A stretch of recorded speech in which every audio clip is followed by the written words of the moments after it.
Estamos viendo la serie Vivir Mejor. ¿Qué dice la Biblia acerca de? Y son 21 temas que estamos considerando. Lo que debemos saber de la Biblia para vivir mejor, o lo que debemos saber, porque yo he oído muchas veces esto, a veces en las películas, a veces en los comentarios en el radio, a veces en alguna plática informal, escucho cosas como estas. Es que nadie nace con un manual de instrucciones, ¿no? Hasta hay una canción pues famosa que dice: caminante, no hay camino, se hace camino al andar. Y la mayoría piensa eso, que no hay un manual, que no hay un camino, que no, nadie sabe cómo se debe vivir en esta tierra, pero se equivocan rotundamente, ¿no? ¿Por qué? Porque Dios sí nos dejó un manual de instrucciones, que es la Biblia. Que la gente no lo crea, que la gente no lo lea, que la gente no lo conozca, eso no es asunto de Dios, eso es asunto nuestro, pero sí hay un manual de cómo vivir y de cómo vivir mejor, porque no importa qué tan bien estemos viviendo hoy, podemos vivir mejor. La meta es Jesucristo, llegar a la estatura de la plenitud del varón perfecto que es Cristo. Entonces, eso nos va a tomar toda nuestra vida, y podemos ir siempre hacia arriba, porque otra mentira que ha creído el mundo y la creen en todas partes es que querer es poder, y casi todo lo que tiene que ver con la superación personal, con la motivación y la metafísica y esas cosas se basan en la voluntad del hombre. Dicen: querer es poder, querer es poder. Si tú quieres, puedes. Si lo quieres, puedes. Pues eso ya en la realidad es la más grande mentira del mundo, porque si se me descompone la televisión y yo no soy técnico en electrónica, aunque quiera arreglar mi televisión, no la voy a poder arreglar porque no sé arreglarla. Si se descompone el refrigerador y yo no sé de refrigeración, tampoco voy a poder arreglarlo aunque quiera. Yo lo quiero arreglar, pero no puedo. ¿Por qué? Porque no sé. De igual modo, si se descompone nuestra vida, pues ¿cómo queremos arreglarla si no sabemos cómo? Es, es igual. Yo me acuerdo de una anécdota que mi papá cuenta de hace muchos años. Había eh, una panadería allá en Tuxtla Gutiérrez, Super Pan de don Maximino o algo así. Total que eran unas máquinas alemanas o no sé, eran ahí unas cosas ahí y se le descompuso. Entonces mandaron a traer a un técnico, vino de fuera, estaba cobrando muchísimo, ¿no? Llegó, apretó unos tornillos, movió un cable y ya funcionó. Y pues cuentan que le dijo: oiga, pero pues es muy caro lo que usted está cobrando, pues si no hizo la gran cosa. Y le dijo: es que yo no cobro por lo que hago, yo cobro por lo que sé. No, pues que no le voy a pagar eso. Ok, creo que le estaba, no sé, en ese tiempo hagan de cuenta que le estaba cobrando 10,000 pesos, ¿no? Ah, bueno, fue y le movió otra vez y lo dejó como estaba, está bien, y se fue. Los ingenieros y los de ahí intentaron arreglarlo y ninguno pudo echar a andar la máquina. Entonces fueron con este hombre otra vez que estaba en un hotel, le dijeron: pues queremos, sí, pero ahora les cuesta 20,000, ¿no? Porque no cobro por lo que hago, sino por lo que sé. Saber, el poder está en el saber, en el conocimiento. Claro, conocimiento que no se aplica no sirve, pero estamos hablando del conocimiento que sí se aplica. Entonces, hemos visto ya lo que la Biblia dice acerca de Dios, del hombre, de Satanás, de Jesús, de la sangre, de la cruz, de la resurrección, del arrepentimiento, la fe, la gracia, el bautismo en el Espíritu Santo, el bautismo en agua, la tentación, el compañerismo, la generosidad y la manera de vivir en el reino. Y estamos haciendo un resumen antes de cada tema para mantenerlo fresco y poder relacionarlo, porque todos estos temas están íntimamente relacionados. Antes del tema de hoy, que es la adoración, que ya se acabó el ciclo. Hoy le tocaba compartir a Blanquita. Siempre cerramos el ciclo con broche de oro, pues por la situación en la cual está, pues no puede, entonces voy a tener que suplirla yo. Entonces, antes del tema de hoy, que es la adoración, vamos a hacer un breve resumen de cómo nos ayuda a vivir mejor el saber lo que la Biblia dice acerca del Espíritu Santo. Vimos en la enseñanza del Espíritu Santo que nos dio Patty desde Nueva York, que el Espíritu Santo es Dios, que el Espíritu Santo es una persona con la cual nos podemos relacionar y que el Espíritu Santo es el don de Dios para cada creyente. Nos enseñó que cuando una persona cree en Jesús y lo recibe, desde ese preciso momento el Espíritu Santo viene a vivir en el corazón del creyente, desde donde le imparte vida espiritual. Entonces, al momento en que yo recibo a Cristo, recibo el Espíritu Santo. De hecho, Jesús vive en nosotros por el Espíritu Santo. También nos enseñó y vimos la obra del Espíritu en el creyente, que da testimonio de nuestra relación con Dios, que nos enseña, nos guía, nos ayuda a vivir una vida agradable a Dios, nos ayuda en oración y confiere vida a nuestros cuerpos. También vimos la obra del Espíritu en el creyente para el servicio. Otorga poder y valor para dar testimonio de Jesús, nos da dones sobrenaturales, testifica que Jesús vive, nos da entendimiento y revelación de la palabra de Dios, llena nuestro espíritu de adoración verdadera para Dios y glorifica a Jesús. Y se terminó el tema con cómo ser bautizado con el Espíritu Santo. Es un don prometido por Dios, así que pídalo. El bautismo en el Espíritu Santo es algo que tenemos que pedir. Una vez que lo pedimos, debemos comenzar a alabar a Dios a medida que recibamos en fe, ¿sí? Le pedimos a Dios, bautízame con tu Espíritu Santo, y luego le empezamos a dar gracias, lo empezamos a bendecir en fe, recibiendo el bautismo en el Espíritu Santo, y entonces experimentamos la manifestación del bautismo. Aquí quisiera yo añadir a manera de resumen algo importante, porque mucha gente confunde el bautismo con la llenura y con la plenitud del Espíritu Santo, y piensan algunos, la iglesia donde yo conocí a Cristo, enseñaban que el bautismo en el Espíritu Santo era cuando hablabas en otras lenguas. Y mucho de eso es porque se ignora lo que la Escritura dice. Bautismo esencialmente significa iniciación, principio, comienzo.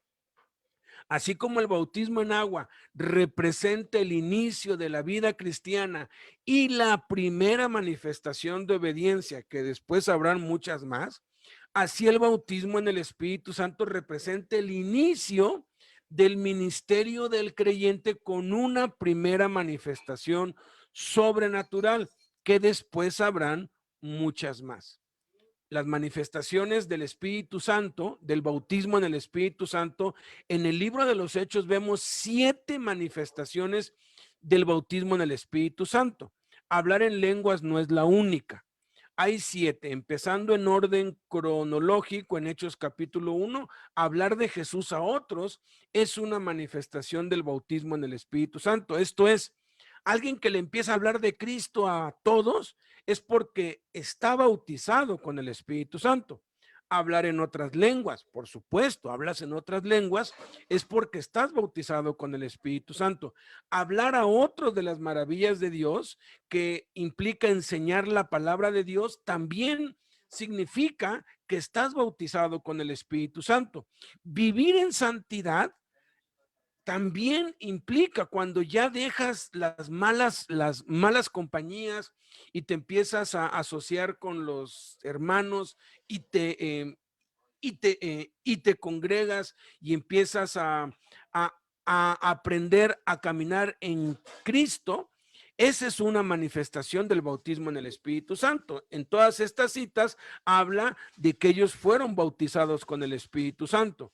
También servir a los demás sin esperar nada a cambio es otra manifestación. Puede ser que no hables en lenguas, que no le hables de Cristo a otros, que no enseñas la palabra de Dios a otros, que todavía hay muchas áreas que cambiar en tu vida, pero empiezas a servir cuando antes eras un egoísta y nunca hacías nada por nadie, empiezas a ayudar a otros sin esperar nada a cambio, porque mucha gente sirve, pero siempre esperando algo a cambio.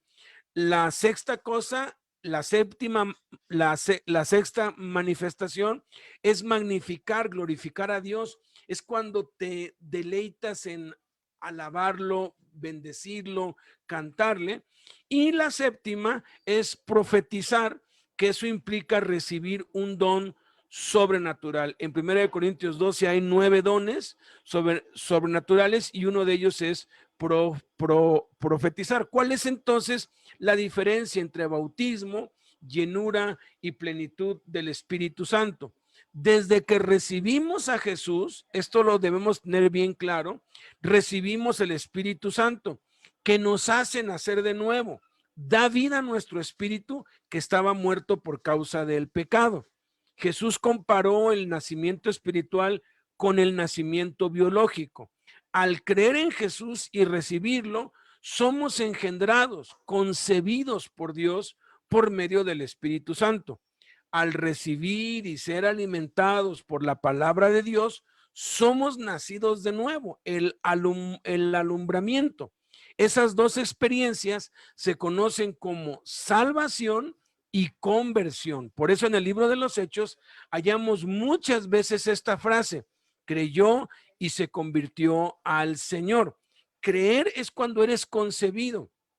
Convertirte es cuando naces de nuevo. La salvación y la conversión son dos experiencias diferentes. Se comparan a la concepción en el vientre y al alumbramiento, al nacimiento. No hay evidencias visibles de la salvación, así como tampoco de la concepción. Cuando uno es concebido en el vientre de la madre, pues parece que no pasó nada. Al mes empiezan las náuseas y los mareos y se hace una prueba y sí, ahí está, pero es invisible, no se ve. Pero sí hay 3 evidencias del nuevo nacimiento.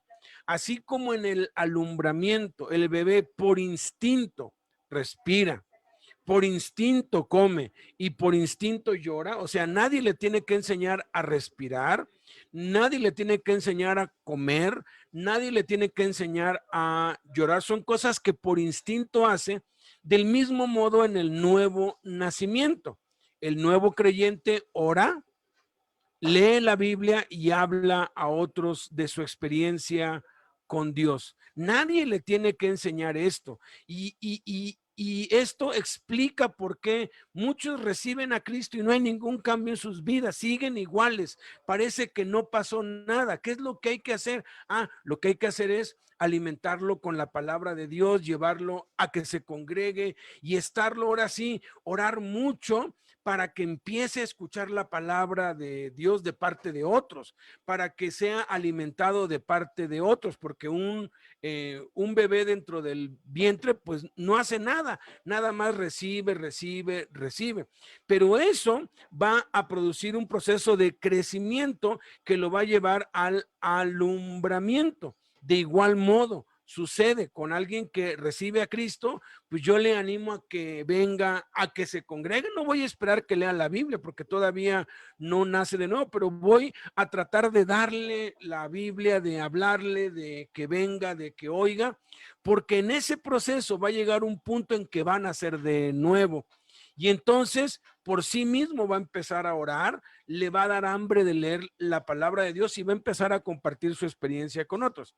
A estas dos experiencias, la salvación y la conversión, le sigue de manera simultánea, como sucedió en Hechos 11, que al mismo tiempo que fueron salvos, fueron bautizados con el Espíritu Santo, o secuencial en Hechos 19, de unos discípulos de Éfeso que ya estaban caminando con Cristo y que ya tenían algún tiempo conociendo a Cristo, estaban bautizados en agua, o sea, ya estaban ellos caminando con Cristo, pero no habían sido bautizados con el Espíritu Santo. Y entonces Pablo los bautiza con el Espíritu Santo. Entonces puede ser al momento que te salvas, o puede ser una semana, un mes, o a veces años después, porque no se conoce esto. Debería ser cerca, al momento, conforme empiezas a conocer esto, tener la experiencia del bautismo en el Espíritu Santo. Y la evidencia del bautismo en el Espíritu Santo es alguna de esas 7 manifestaciones. Las vamos a repasar ahorita. La llenura consiste en que esa manifestación se desarrolle, crezca y permanezca activa. La plenitud implica procurar las demás. Aquí está ya resumido. Bautismo es la primer manifestación del Espíritu Santo. Llenura, desarrollar esa primera manifestación. Plenitud, procurar todas las manifestaciones. Aquí están: testificar de Jesús, orar en lenguas, enseñar la palabra de Dios, vivir en santidad, servir a los demás, adorar a Dios, dones sobrenaturales, que se pueden resumir en una sola palabra: evangelismo, intercesión, discipulado, compañerismo, ministerio, adoración, ministración. En mi caso, yo pues conozco otros casos. La iglesia donde yo conocí a Cristo enseñaba que solamente si hablabas en lenguas estabas bautizado en el Espíritu Santo. Pero cuando yo empecé a congregarme, de pronto yo le empecé a hablar de Jesucristo a todos en la escuela, en el transporte público, le hablaba a todo lo que se movía, hasta los animales les quería yo hablar de Cristo. Y junto con otros 4 más en la UDLA repartimos folletos y bueno, empezamos a hablarle de Cristo, y yo oraba todos los días que yo quería ser bautizado con el Espíritu Santo. A mí me tomó 1 año y medio orar en otras lenguas, porque pues no se me daba, pues Dios no me lo daba, o sea, como que algo hacía falta, ¿no? Entonces, yo pensaba eso. Ya cuando leí la Biblia, cuando la estudié, pues mejor, cuando comprendí lo que la Escritura dice, pues entendí que yo fui bautizado con el Espíritu Santo cuando le empecé a hablar de Cristo a otros. No oraba en lenguas, no enseñaba la palabra de Dios, todavía habían muchos malos hábitos y pecados en mi vida con los cuales eh, este, estaba luchando yo. No servía yo a nadie. La verdad, a adorar, lo que me aburría más eran los cantos, y pues ahora sí que no me gustaba eso de la música y los cantos, y que pues cerrar los ojos, y los dones sobrenaturales los ignoraba totalmente. Pero yo ya estaba bautizado con el Espíritu Santo. Ese es el bautismo. Hay quienes, cuando son bautizados con el Espíritu Santo, lo primero que hacen es empezar a vivir en santidad, como Pablo. Pablo no empezó orando en otras lenguas. Pablo empezó apartándose de aquellos con los que iba para matar cristianos, dejó esa vida mala que tenía, se juntó con los discípulos, y su vida empezó a caminar en el sentido que Dios quería para él. Otros, he conocido otros que es adorar a Dios. De pronto pueden pasar horas cantando, bendiciendo a Dios con los ojos cerrados, con las manos en alto. Son cosas que Dios da, ¿sí? La llenura consiste en desarrollar esa primera manifestación. En mi caso, testificar a Cristo, pues era no solamente en la universidad y mientras yo estaba allí, sino que tenía que llevarlo más allá. Entonces empezamos a ir a los parques, a los pueblos, a las calles, hasta que, bendito sea Dios, terminé en la cárcel, y en la cárcel sigo hasta el día de hoy. Pero no nada más esto necesito las otras 6 cosas. Entonces es donde entra la plenitud, que es procurar todas las manifestaciones. ¿Qué significa procurar?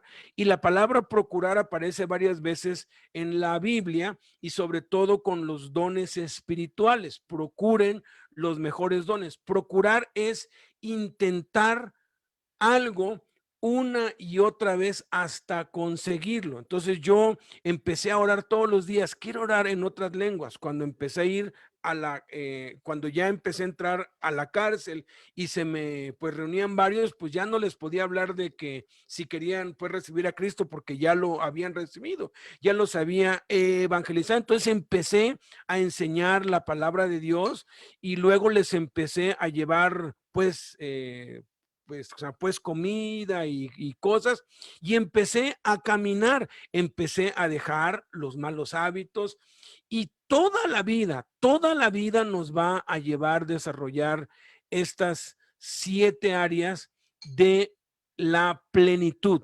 Caminar, ejercitar el evangelismo, la intercesión, el discipulado, el compañerismo, el ministerio, la adoración y la administración, sanar enfermos, echar fuera demonios.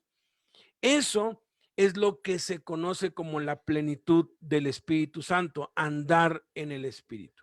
¿Cómo nos ayuda pues a vivir mejor el saber lo que dice la Biblia acerca del Espíritu Santo? Pues nos ayuda a crecer en la gracia y el conocimiento de Jesucristo, para que se vaya cumpliendo el propósito de Dios en nuestras vidas y vivamos una vida con propósito, haciendo la voluntad de Dios, que únicamente se puede hacer por el Espíritu Santo viviendo en nosotros, que nos fortalece, nos ayuda, nos guía, habla, consuela, enseña, recuerda, revela y vivifica. Ninguna de estas 7 cosas, testificar de Jesús, orar en lenguas, enseñar la palabra de Dios, vivir en santidad, servir a los demás, adorar a Dios y manifestar dones sobrenaturales, se pueden sin estar lleno del Espíritu Santo. Por eso el Espíritu Santo nos ayuda a vivir mejor, porque nuestra vida empieza a tener un propósito y un sentido. Entonces, vamos a ver hoy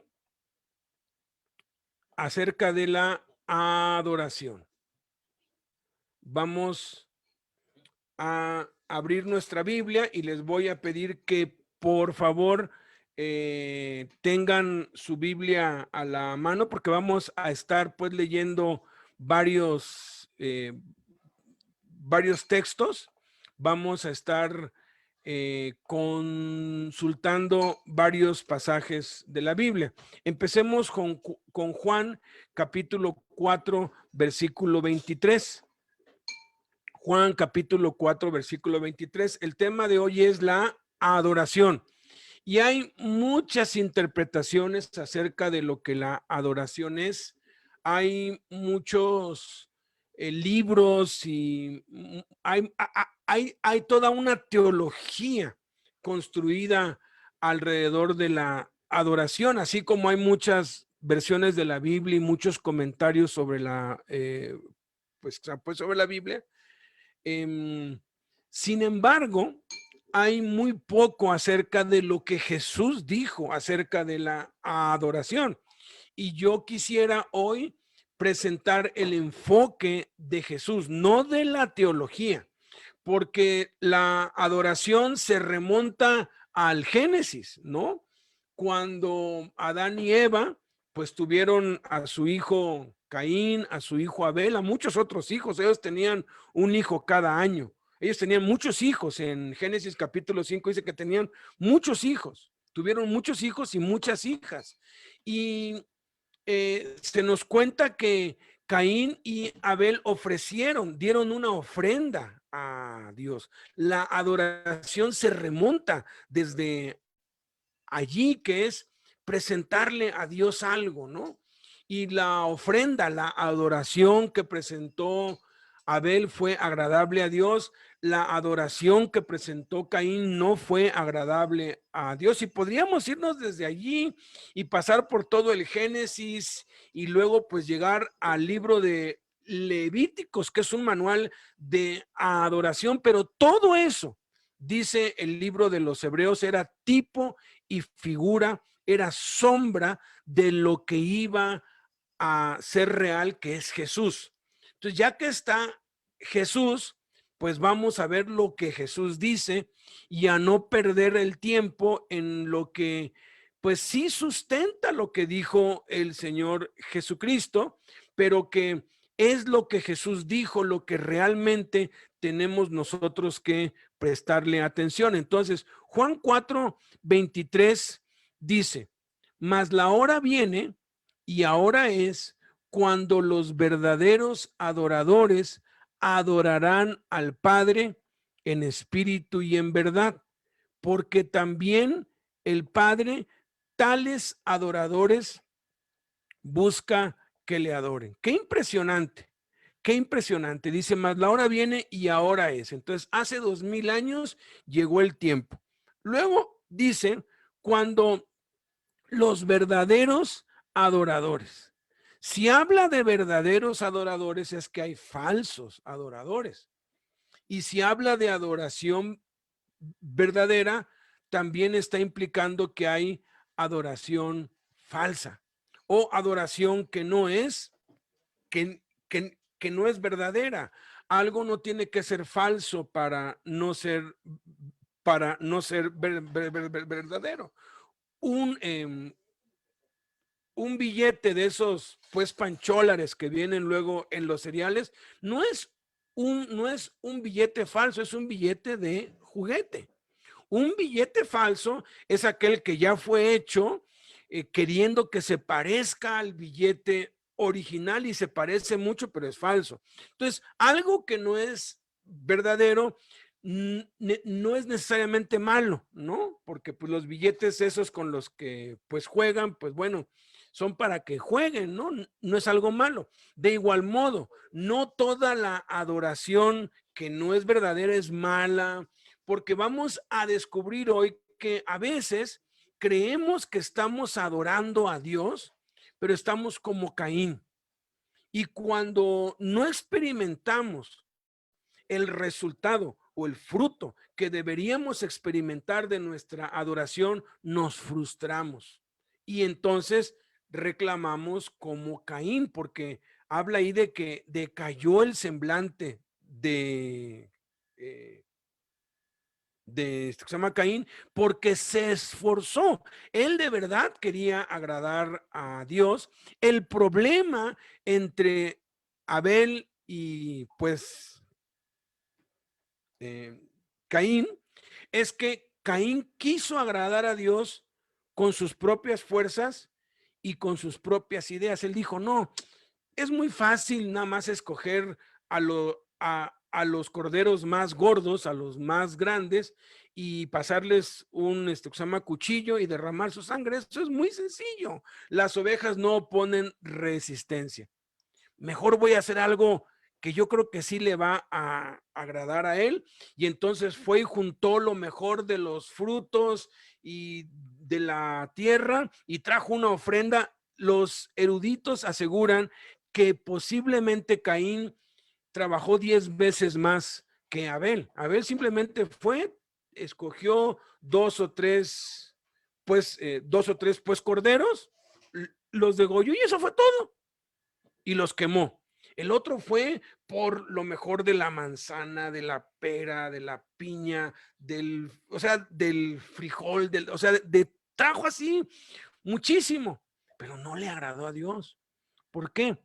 Porque si vamos a adorar a Dios y vamos a aprender lo que la adoración es, tiene que ser conforme a los términos de Dios, como Él dijo, no como nosotros pensamos o como nosotros creemos. Entonces, no se trata de lo que digan otros o lo que la tradición diga.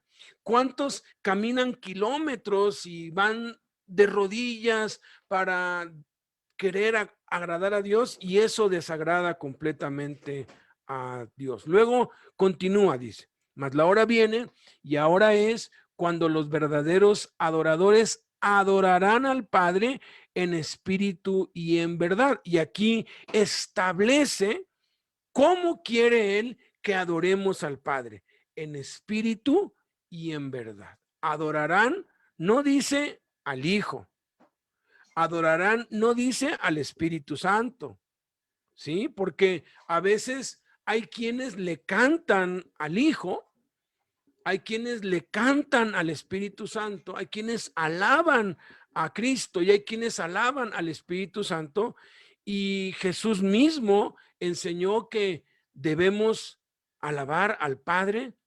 El Espíritu Santo vino a glorificar a Cristo para glorificar al Padre. Entonces tenemos que tener bien claro esto de la adoración, porque termina el texto diciendo, porque también el Padre, tales adoradores, busca que le adoren. Ojalá, si les gusta subrayar su Biblia, subrayen busca.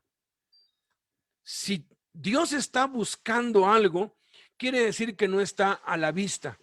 Quiere decir que no está al alcance de la mano. Si yo les digo, ay, estoy buscando mi celular, pues, ¿para qué lo busco si lo tengo aquí, no?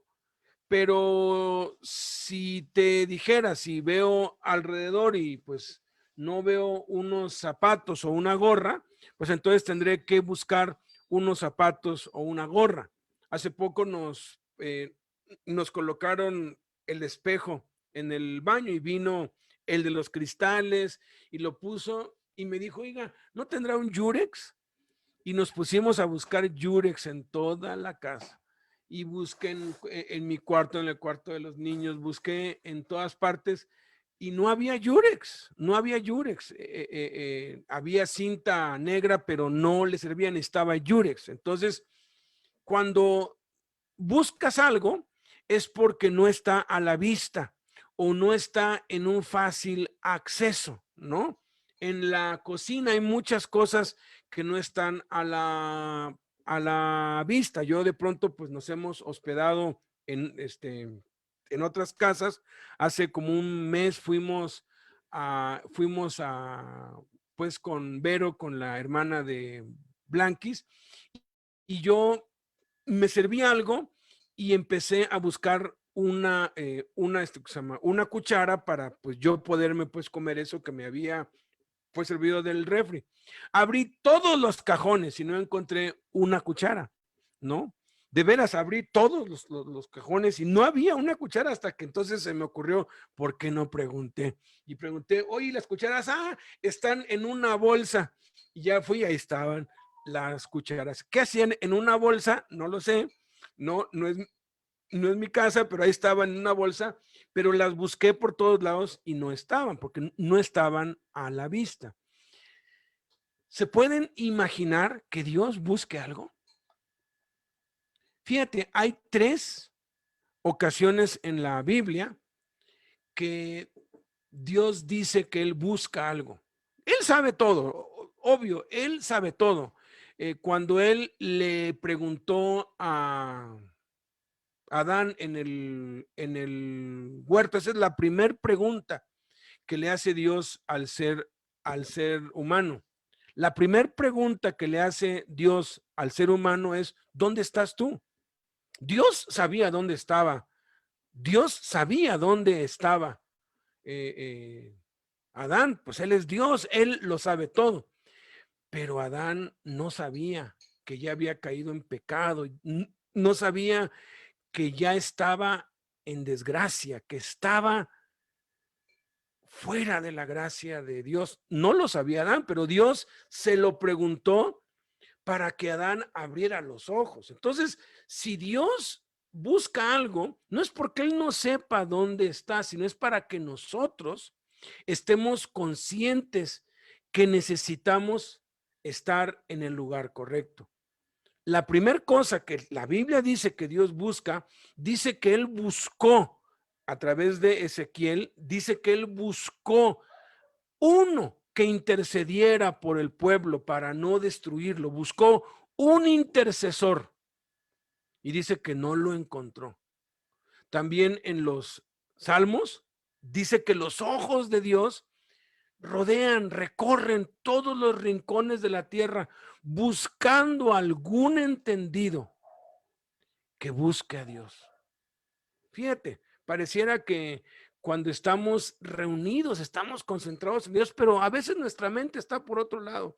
Parece que cuando estamos orando, estamos enfocados en Dios, pero a veces nuestro corazón y nuestra mente están en otro lado. Por eso Dios, a través de Isaías y luego Jesús, los reprende al pueblo judío, les dice, ¿saben qué?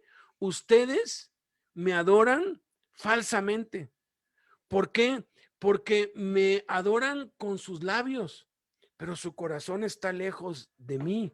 Y en el libro del profeta Isaías hay unas reprensiones muy fuertes. Dios al pueblo les dice, ya cállense, estoy harto de sus cantos, estoy harto de sus reuniones, estoy fastidiado de sus cultos, ya no puedo soportar sus reuniones que hacen para mí, así les dice Dios.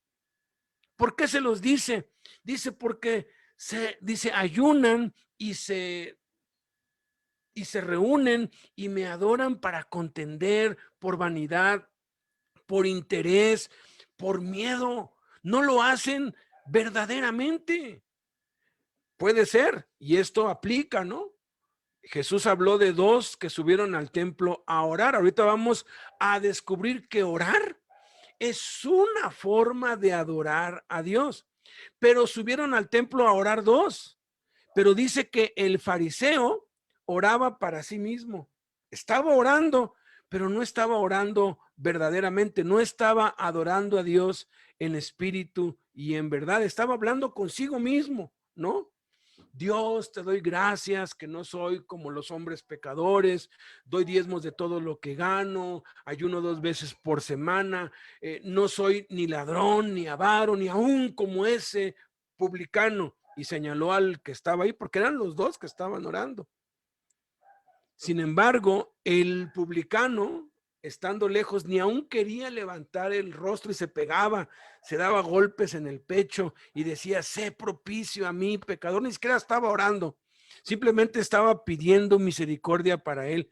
Uno estaba orando en espíritu y en verdad, que era el publicano, y pues el fariseo estaba orando falsamente, estaba orando egoístamente, no estaba de verdad orando. Entonces, cuando nos congregamos, igual Dios ve, bueno, ¿por qué te congregas?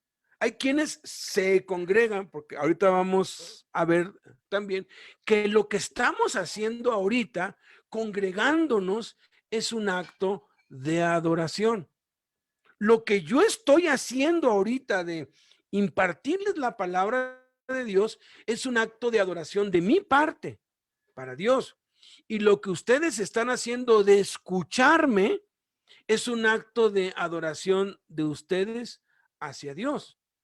Porque vamos a descubrir lo que significa adoración y cómo se manifiesta, cómo se ejercita, cómo se lleva a cabo, pues. Entonces, muchos se congregan por miedo, miedo a que los castigue Dios, ¿no? Y creen que si no se congregan, el castigo de Dios va a caer sobre ellos y lo hacen por miedo. Dios ve que lo hacen por miedo, ¿no? A mí me sorprendió muchísimo, me entristeció también que hace muchos años en Chiapas, gracias a Dios, pues ya mi mamá empezó a ir al culto todos los domingos conmigo, mi tía Carmela iba, sus hijos también iban, y una de mis sobrinas, que se llama Mili, le encantaba ir con el pandero, ¿sí te acuerdas, de verdad, mami? Y cantaba y brincaba, le encantaba la música, le encantaba, esa niña era feliz cantando, ¿no? y iba con su himnario, porque era un templo donde había himnario y había órgano y todo, ¿no? Allá con el hermano Jesús Castelazo en Tuxtla Gutiérrez, Chiapas. Entonces,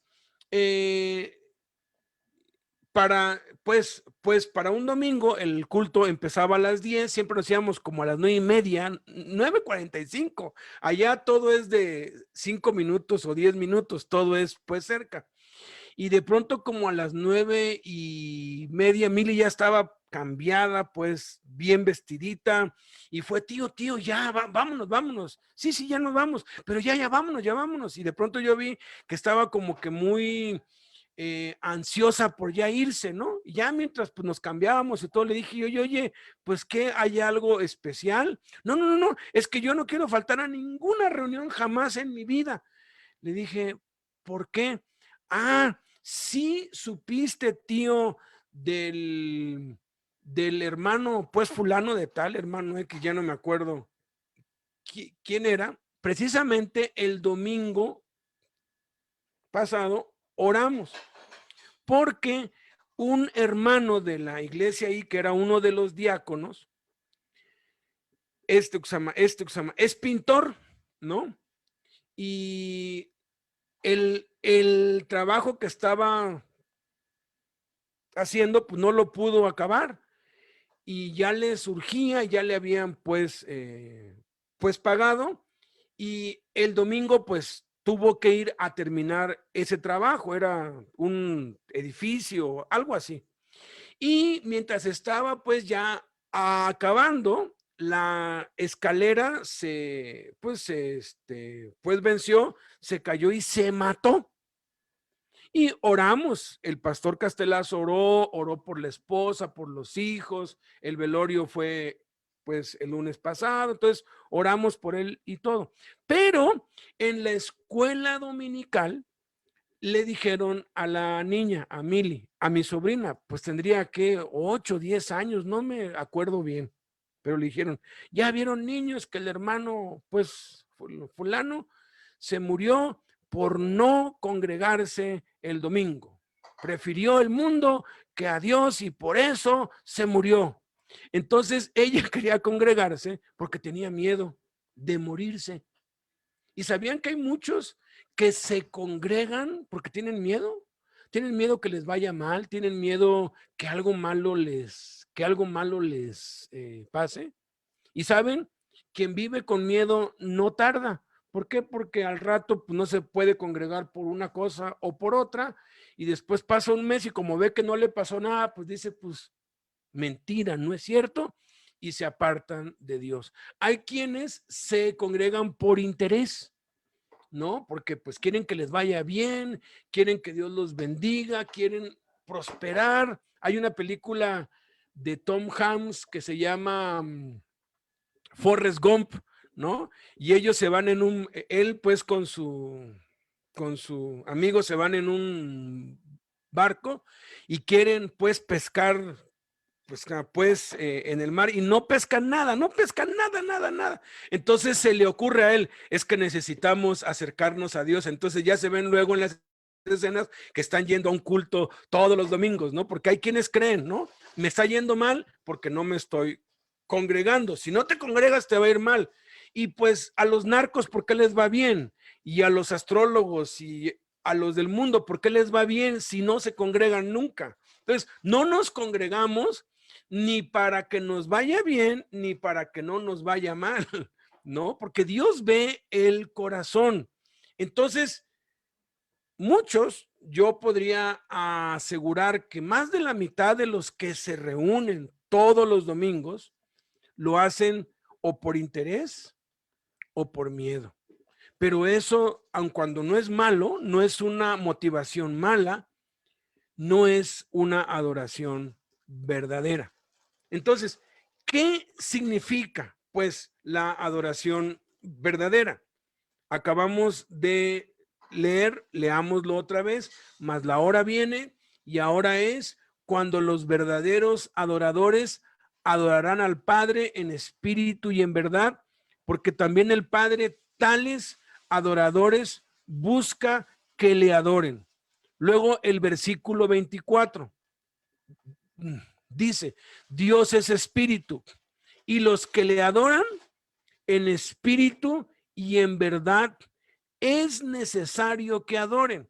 Subrayen allí, es necesario. No es opcional, no es alternativo, no está a juicio del pastor o del teólogo, no es como diga el clérigo o como diga el líder o como diga la tradición, porque los judíos cayeron en eso. Por su tradición dejaron de adorar verdaderamente a Dios y todo lo que hacían, lo hacían por tradición. Estamos viendo una serie ahorita de unos judíos, Tisel, así se llama, y antes de que ellos tomen algo, ¿no? Oran, ¿no? Antes de que coman, oran. Antes de que entren a una casa, la tocan y la besan. Y tienen un montón de rituales, pero fuman que da miedo. Y son unos mentirosos, unos hipócritas, son unos bandidos algunos. Ah, no, sí, pero eso sí, uff. O sea, el Shabbat, no, hombre, sus rezos y sus cantos y sus ritos, ¿por qué lo hacen? Por la tradición. La costumbre, pues es lo que se hace, pues así se hace y ya se hace en algunas partes alguien dice, oye, ¿y por qué haces eso? Pues porque así lo hace mi padre y mi abuelo y así lo hemos hecho durante todas las generaciones, ¿sabes? Ni saben por qué lo hacen, pero lo hacen porque así lo han hecho durante siglos. Y hay muchos que por costumbre dicen, pues bueno, pues es domingo, pues nos toca, ¿no? Toca reunirnos, ¿no? Pero no es así, no debe ser así. Dice, es necesario que adoren. Dios es espíritu y los que le adoran en espíritu y en verdad es necesario que adoren. Dice el versículo 25, le dijo la mujer, sé que ha de venir el Mesías llamado el Cristo.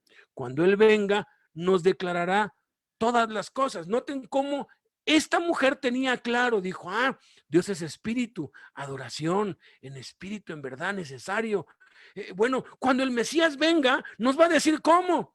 Jesús le dijo, yo soy el que habla contigo. Si vamos a aprender la adoración verdadera, tiene que ser de Jesús. Y veamos, vamos a Marcos capítulo 1.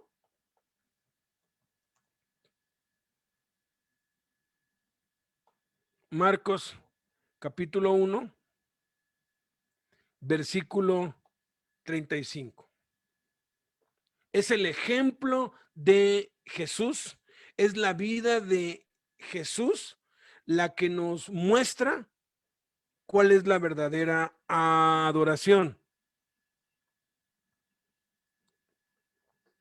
Dice, y levantándose muy de mañana, siendo aún muy oscuro, salió y se fue a un lugar desierto y allí oraba. ¿Por qué oraba Jesús? Necesitaba que le fuera bien, Él es Dios. Necesitaba más oro, Él tiene todo el oro del mundo. Necesitaba algún, algún milagro, Él es el hacedor, Él es el creador de los milagros. ¿Por qué oraba Jesús? Él no oraba porque lo necesitara, Él oraba porque nos estaba poniendo ejemplo a nosotros, a ti y a mí, de lo que debería ser nuestra vida. Adoración, por favor, escríbelo. Es importante tener la definición correcta, porque hay muchas definiciones de adoración según el diccionario, pero la definición bíblica, pone ahí definición bíblica. Adoración significa demostrar nuestro amor a Dios. Demostrar nuestro amor a Dios.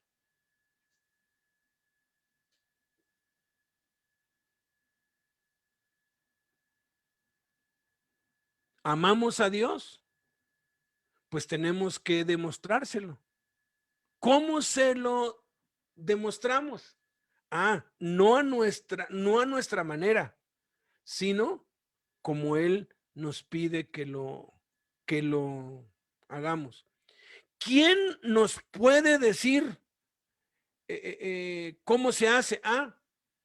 Jesús. Vean lo que dice Hebreos, capítulo 1. Por favor, abran su Biblia en Hebreos, capítulo 1.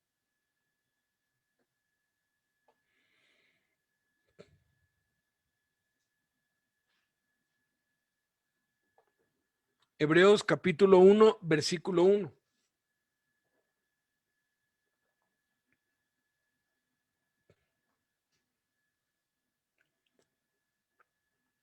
Dice: Dios, habiendo hablado muchas veces y de muchas maneras en otro tiempo a los padres por los profetas, en estos postreros días nos ha hablado por el Hijo, a quien constituyó heredero de todo y por quien asimismo hizo el universo. Hay una diferencia entre postreros días y últimos días. Los postreros días o los postreros tiempos empezaron hace 2000 años. O sea, los días postreros ya iniciaron en Pentecostés, ¿sí?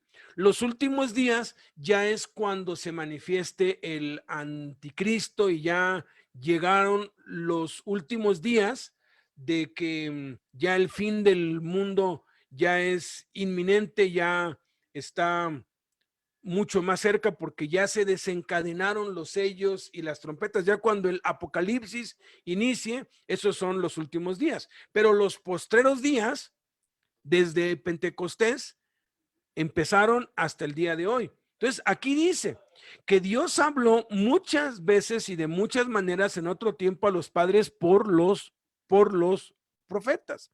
El rey David habla mucho sobre la adoración.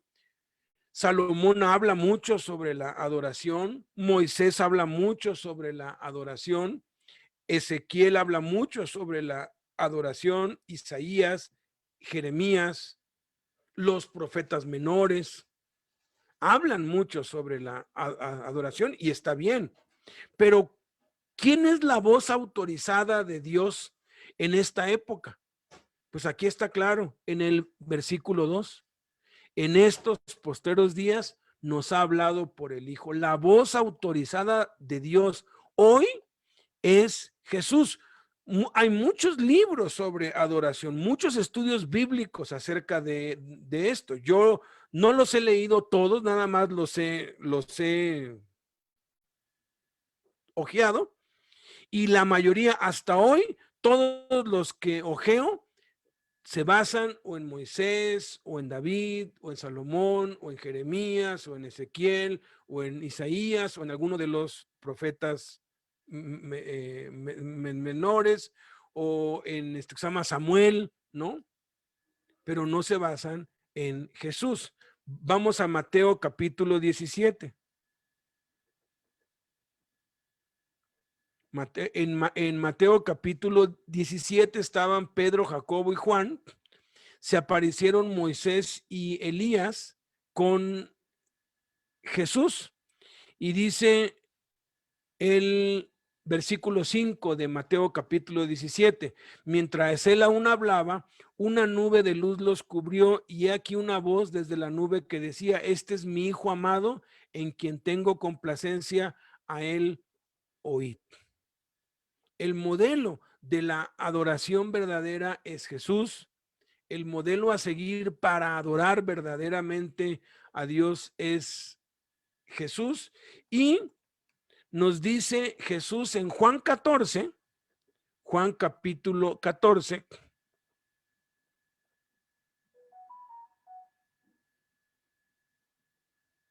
cómo quiere Dios que le demostremos nuestro amor. ¿Cómo quiere Dios que le adoremos?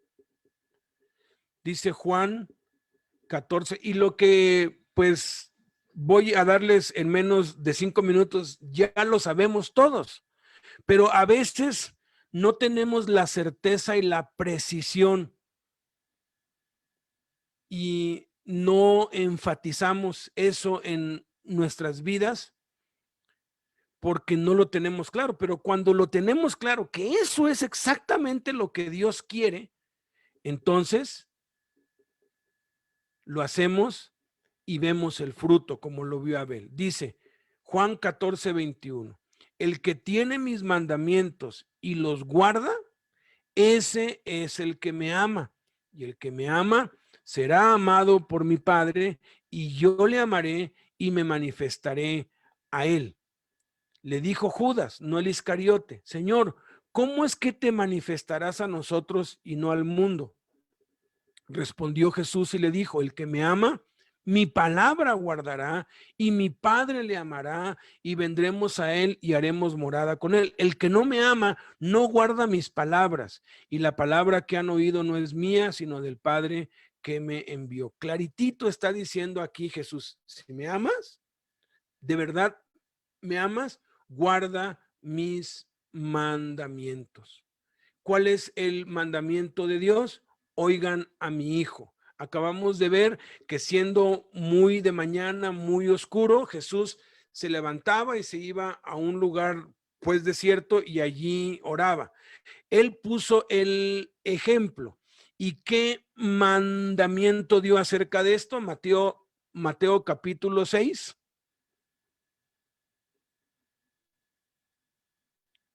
versículo 6.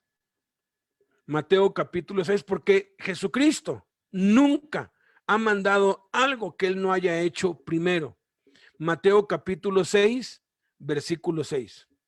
Dice, mas tú cuando ores, entra en tu aposento y cerrada la puerta, ora a tu Padre que está en secreto, y tu Padre que ve en lo secreto te recompensará en público. Ese es un mandamiento de Cristo, orar en secreto. La verdadera adoración, la adoración en espíritu, tiene que ver directamente con la oración. Todo lo que tiene que ver con la oración, que es cantarle a Dios, que es interceder, que es pedir, rogar, que es alabar, que es ayunar, porque uno ayuna para tener más tiempo para orar. El propósito del ayuno no es pues pasar hambre, es usar ese tiempo que invertimos en pues comer para orar. Ese es el propósito principal por el cual se ayuna, ¿sí? Entonces, adorar en espíritu y en verdad. ¿Qué es adorar en espíritu? Demostrarle a Dios que lo amamos con nuestro espíritu. ¿Cómo hacemos eso? A través de la oración y todo lo que implica. Oración implica como 10 cosas diferentes, porque guardar silencio también es orar. Orar no es únicamente hablar. A veces el guardar silencio y esperar a que Dios te hable, eso es orar, porque estás esperando una comunicación de parte de Dios para ti. Hay por lo menos 10 maneras diferentes, pero vamos a dejarlo con una para que se nos grabe bien. Adorar en espíritu tiene que ver con la oración. Y a medida que tú y yo ejercitamos más la oración, le estamos diciendo a Dios, te amo, te amo, te amo, te amo, te amo, porque estoy obedeciendo lo que tú me pides, aunque no tenga ganas, aunque no me guste, aunque no quiera, aunque me fastidie, porque si hay algo que la carne aborrece, que a la carne no le gusta, es que oremos. Nos sentimos incómodos, nos da sueño, nos duele la cabeza, se nos vienen pensamientos horribles a la mente, suena el celular, tocan la puerta. Bueno, es una batalla durísima, es una lucha, es un gran triunfo.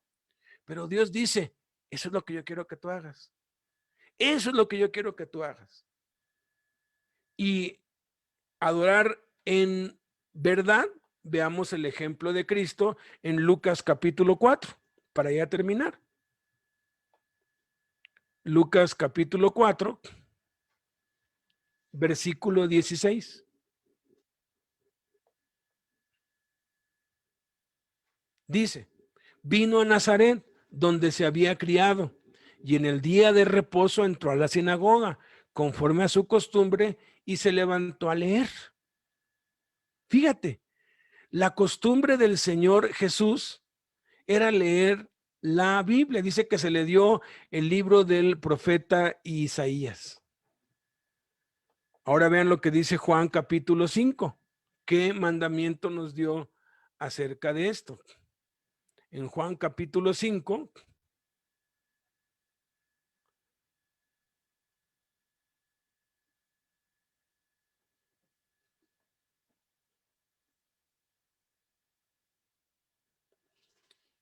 en el versículo 39, dice, escudriñad las escrituras. Esto es algo, vaya, la palabra de Dios es verdad, la suma de tu palabra es verdad, la Biblia es la verdad, entonces adorar a Dios en verdad tiene que ver con la Biblia. Y todo lo que conlleva la Biblia, que es leerla, oírla, estudiarla, que es lo que estamos haciendo ahorita, meditarla, memorizarla, escribirla. Cuando yo hago actividades de oración y hago actividades de Biblia, yo le estoy diciendo a Dios, te amo. Yo ahorita estoy enseñando su palabra, no estoy enseñando lo que se me ocurrió o lo que pienso o una filosofía nueva, no, estoy basándome en lo que la palabra de Dios dice y estoy tomando eso como base y haciendo lo que la misma palabra dice, que es leer claramente y darle comprensión, hacer entender la palabra de Dios. Entonces yo le estoy diciendo a Dios, te amo, porque no estoy hablando de mis aventuras y de, no, estoy hablando es de lo que la palabra de Dios dice. Tú ahorita no estás escuchando otra cosa, sino la palabra de Dios. Tú le estás diciendo a Dios, te amo, pero se lo tenemos que decir todos los días y varias veces al día. ¿Cómo? Ah, pues bueno, estableciendo un hábito devocional. Y precisamente el domingo que entra, que me toca a mí, hoy estoy como suplente, el domingo que entra que me toca a mí, que vamos a ver la única cosa que nos toca hacer, ya nos toca la tercera parte. Y la tercera parte tiene que ver con este tiempo devocional.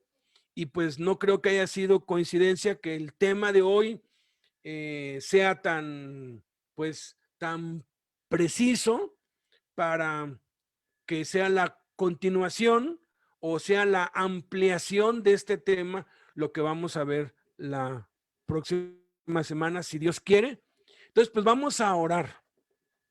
Si estamos leyendo la Biblia, estamos orando por miedo, estamos orando, leyendo la Biblia, congregándonos por interés para que Dios haga algo por nosotros. Si estamos orando, leyendo la Biblia, congregándonos, ayunándonos, porque pues simplemente porque así se debe hacer, o sea, sin ningún propósito, sin ningún, ahora sí que porque es una tradición, porque es lo que hay que hacer, entonces no estamos adorando a Dios verdaderamente. No lo estamos adorando falsamente, ¿eh? Esa no es una adoración falsa, pero no es una adoración verdadera. Una adoración falsa, pues es que ahí tengas tus ídolos o adores a Tlaloc o a Moloc o a esos, pues, todos dioses horribles que hay, ¿no? Que al Buda y a todas, eso sí es una adoración súper falsa, ¿no? Que estés adorando a la Virgen o al Papa, eso es adoración falsa, totalmente falsa, engañosa, mentirosa. Pero adorarlo como hizo Caín, ¿no? Eh, queriendo sacar algún provecho, queriendo superar a su hermano, queriendo ser mejor que él, con una motivación que no era pues correcta, aun cuando no es una adoración falsa, no es una adoración verdadera. Y lo único que nos va a traer es frustración. ¿Por qué? Porque pues vamos a leer, a orar, a congregarnos y no vamos a sentir, no vamos a experimentar ese gozo y esa satisfacción que vienen únicamente de la verdadera adoración. Entonces, sigamos haciendo lo que estamos haciendo, pero hagámoslo ahora conscientemente, de que lo estamos haciendo por Cristo, para Cristo, porque lo amamos a Él. Y cuando hacemos esto, miren, no importa quién predica, ¿no? Yo conozco muchos que si va a predicar a alguien que les gusta, van. Y si no, nomás ven quién va a, a predicar y se van. ¿Por qué? Porque no van porque le están diciendo a Dios te amo, van porque a ellos les gusta. Entonces, cuando de verdad sabes que congregarte es decirle a Dios te amo, pues vas y te congregas y no importa si los cantos estuvieron bonitos o no, no importa, o sea, ya eso es totalmente irrelevante porque tú le estás diciendo a Dios te amo y vas a tener un fruto de eso y va a ser manifestado, como leímos hace un rato, Jesús y el Padre se van a manifestar a tu vida. Padre, te damos muchas gracias, Señor, por tu bendita palabra. Gracias por Jesús, que es tu voz autorizada en esta tierra. Él es el que tiene la última palabra y Él es el que tiene la única verdad.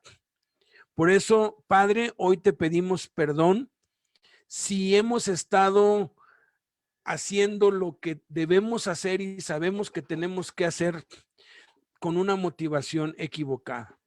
Te pedimos perdón también si no lo hemos estado haciendo, si ya hemos dejado de orar, si hemos dejado de leer, de escribir la Biblia, de memorizarla, si hemos dejado de interceder por otros, si hemos dejado de ayunar, si hemos dejado de guardar silencio ante ti, si hemos dejado de cantarte con todo el corazón, si hemos dejado de meditar en ti, de alabarte por lo grande y lo maravilloso, de darte gracias por todas las cosas buenas que nos das, también por todas las cosas malas que recibimos, si hemos dejado de estudiar la Biblia, si la hemos dejado de memorizar, si hemos dejado de decirte que te amamos al no adorarte en espíritu y en verdad, perdónanos, Padre. Y si lo estamos haciendo, pero con una motivación egoísta, esperando alguna bendición especial o por miedo a que seamos pues castigados o que nos vaya mal, hoy nos arrepentimos, Padre, de eso. Nos arrepentimos de esas motivaciones erróneas. Nos vaya bien o nos vaya mal, te amamos. No importa lo que pase, te amamos porque tú nos amaste primero y queremos demostrártelo, no como nosotros creemos, no como la tradición dice, no como los teólogos enseñan, no como los líderes a veces dicen que debe ser. Queremos hacerlo como tú lo estableciste por medio de Jesús y con el ejemplo que Él nos dio, a través de la oración y de la Biblia, Señor. Bendito sea tu nombre, Padre. Amén.